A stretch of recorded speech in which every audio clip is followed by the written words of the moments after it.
making some coasters out of birch.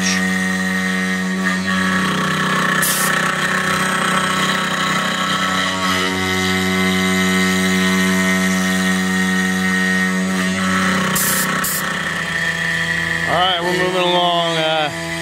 One setback I had. I'm still trying to work out the kinks with these EndMill bits. Any suggestions? I am trying to figure out the proper RPM for a 1/4" EndMill for profiling and pocket toolpaths. Because every now and again, somebody posted that your RPM speed's too high or your feed rate too high can cause your drill bit to come loose from the collet. And every now and again, that happens. I don't think this coaster's going to be any good. I'm doing one more in the middle, but I think that coaster's lost. But these two are good. This one so far, I just got to sit out here and watch it like a hawk. Make sure that if it's going to start acting up, I catch it before it totally ruins the project.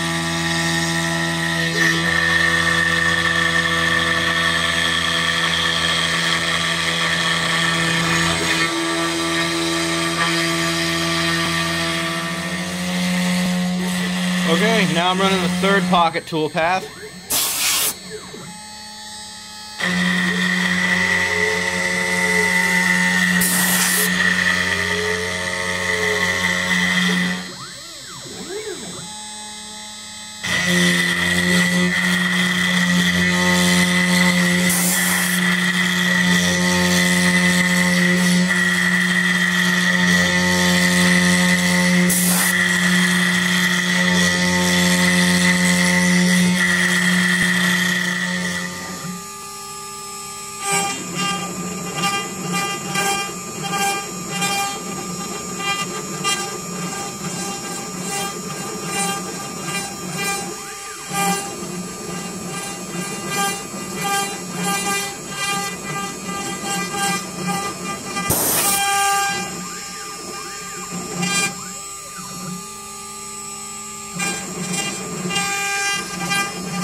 Alright, I had a catastrophic failure.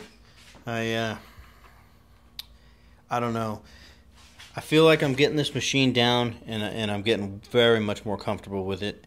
However, profile cuts and actually cutting something out like this did give me the biggest problems. This is my 2nd EndMill bit. The first one didn't snap like this, but it did. I did break the flute off one of the sides, but that was, kind of a different mistake. I actually hit my clamp with that one. This, God, I don't know what to do. I've actually adjusted my plunge so that instead of going to 0.125, it goes to 0.09. So I took 0.03 of an inch off of it, and that helps for doing profiles and pockets. I'm good with those. I have no problems with doing pockets. It's when I cut out material like this, I always get into problems. I don't know why. I got a lot of learning to do with this part of it. So up until this point, all I've done to remedy that situation is I just stay away from profile cuts like that. But eventually I have to learn how to do them. Somebody messaged me and gave me a suggestion about the RPMs, and so I appreciate that, and I actually throttled them down quite a bit. But the problem I'm having is the actual unit that controls the spindle, the controller, it's not in RPMs. It goes 0 to 4,000, or sorry, is it 400? 0 to 400. And so I just kind of figured, okay, 100 would be 25%, and I broke that down to, somewhere in the right neighborhood. I forget exactly offhand what it was. I don't know. I got a lot of learning to do, and I have a feeling I'm going to break some more bits before I fine-tune this thing. But $40 a time, each time, it stings a little bit. So hopefully I can get this sooner than later. But man, these things were coming out really nice.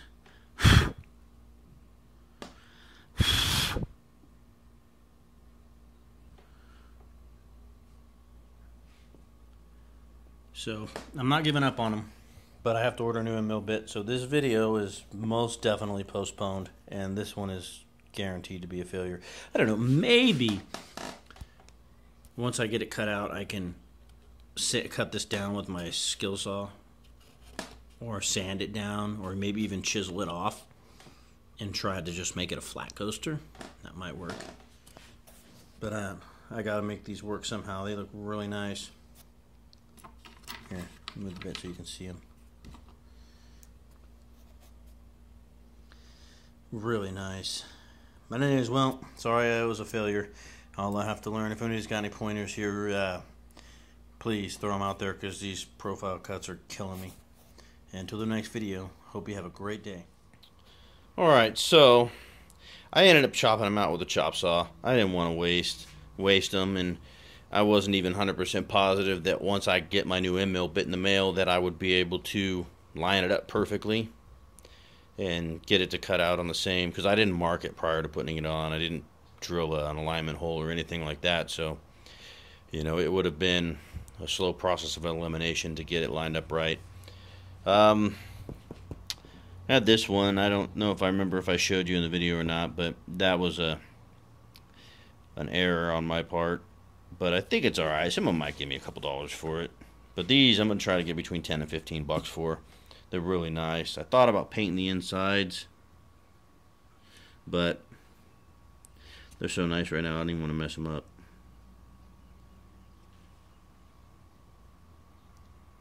So, well, yeah, I appreciate you guys watching, and if anybody has any ideas or suggestions for what I'm doing wrong with the profile, or how to translate this number that the controller for the liquid cooled spindle gives me into RPMs, because like I said, it only goes to 400, and so I just imagine that 25% of that is 100, and then so I just take the max RPMs and divide it into quarters, and that's what I get when I'm at 100. So, but I don't have any real surefire way of doing that. But okay, well, yeah, I appreciate you guys watching, and I hope you have a great day, and thumb it up and subscribe. Till the next video, I'm out.